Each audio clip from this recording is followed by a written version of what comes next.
3 दिन, सिर्फ 3 दिन में एक नहीं, 2 नहीं बल्कि कई बार पाकिस्तान में तुर्की के मिलिट्री प्लेन उतरे।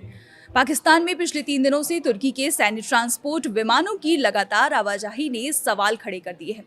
क्या कोई सीक्रेट प्लानिंग चल रही है? जानेंगे इस वीडियो में। आप देख रहे हैं न्यूज़ 18 का डिजिटल प्लेटफॉर्म और मैं हूं आपके साथ पल्लवी त्रिपाठी। रिपोर्ट्स के मुताबिक 19 से 21 अगस्त के बीच तुर्की एयरफोर्स के C-130 हरक्यूलिस ट्रांसपोर्ट विमान कई बार पाकिस्तान पहुंचे। इन विमानों की आवाजाही खासतौर पर रावलपिंडी के पास स्थित नूर खान एयरबेस और कराची के मसूर एयरबेस पर देखी गई। लगातार 3 दिनों तक हुई इस गतिविधि को सामान्य सैन्य आवाजाही से अलग माना जा रहा है। C-130 हरक्यूलिस एक सैन्य परिवहन विमान है जिसका इस्तेमाल सैनिकों, हथियारों, सैन्य उपकरणों और दूसरे जरूरी सामानों को एक जगह से दूसरी जगह पहुंचाने के लिए किया जाता है। ऐसे में जब एक ही देश के सैन्य परिवहन विमान कम समय में कई बार किसी दूसरे देश के सैन्य ठिकानों पर पहुंचे तो स्वाभाविक तौर पर यह सवाल उठता है कि आखिर इन विमानों में क्या लाया या ले जाया जा रहा था। रिपोर्ट्स के मुताबिक खुफिया इनपुट में आशंका जताई गई है कि इन उड़ानों के जरिए पाकिस्तान को बड़ी संख्या में ड्रोन और उनसे जुड़े सिस्टम की खेप पहुंचाई गई हो सकती है। इसके अलावा पाकिस्तान को HQ सीरीज का एयर डिफेंस सिस्टम मिलने की बात भी सामने आई है, लेकिन इन विमानों में असल में क्या था, इसकी आधिकारिक पुष्टि अभी तक नहीं हुई है। तुर्की और पाकिस्तान के बीच रक्षा सहयोग कोई नई बात नहीं है। दोनों देशों के बीच सैन्य और रक्षा क्षेत्र में पहले से करीबी संबंध है। पाकिस्तान तुर्की से ड्रोन समेत कई तरह के सैन्य सिस्टम हासिल करता रहा है। इनमें बायरक्तार TB2 ड्रोन भी शामिल है। ये एक medium altitude long endurance technical drone है जिसका इस्तेमाल निगरानी और जरूरत पड़ने पर हमला करने वाले अभियानों में किया जा सकता है। पाकिस्तान पिछले कुछ समय से अपनी ड्रोन क्षमता बढ़ाने पर खास जोर दे रहा है।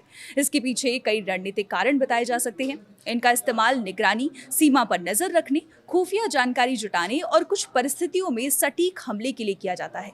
ऐसे में पाकिस्तान ज्यादा संख्या में UAV, लॉन्ग एंड्योरेंस ड्रोन और लॉइटरिंग म्यूनिशन सिस्टम हासिल करने की कोशिश कर रहा है।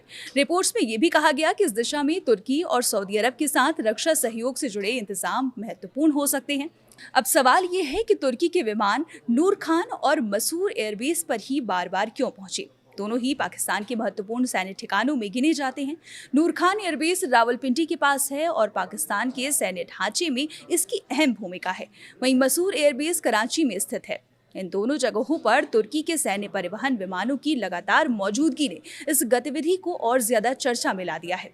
तुर्की के साथ बढ़ता सैन्य सहयोग पाकिस्तान के लिए इसलिए भी जरूरी है क्योंकि आर्थिक मुश्किलों के बावजूद वह अपनी रक्षा क्षमताओं को मजबूत करना चाहता है। दूसरी तरफ तुर्की भी रक्षा क्षेत्र में अपनी तकनीक और सैन्य उत्पादों के एक्सपोर्ट को बढ़ा रहा है। दोनों देशों के बीच ड्रोन और दूसरे रक्षा उपकरणों को लेकर सहयोग इसी रिश्ते का हिस्सा है।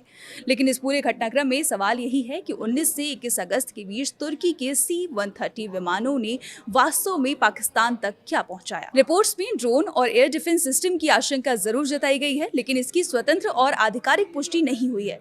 फिलहाल इतना जरूर है कि सिर्फ 3 दिनों के अंदर तुर्की के सैन्य विमानों की कई उड़ानों ने पाकिस्तान की रक्षा तैयारियों को लेकर नई चर्चा शुरू कर दी है। अगर इन उड़ानों के जरिए वास्तव में ड्रोन और एयर डिफेंस उपकरण पहुंचाए गए तो इससे पाकिस्तान की हवाई और ड्रोन क्षमता में बढ़ोतरी हो सकती है।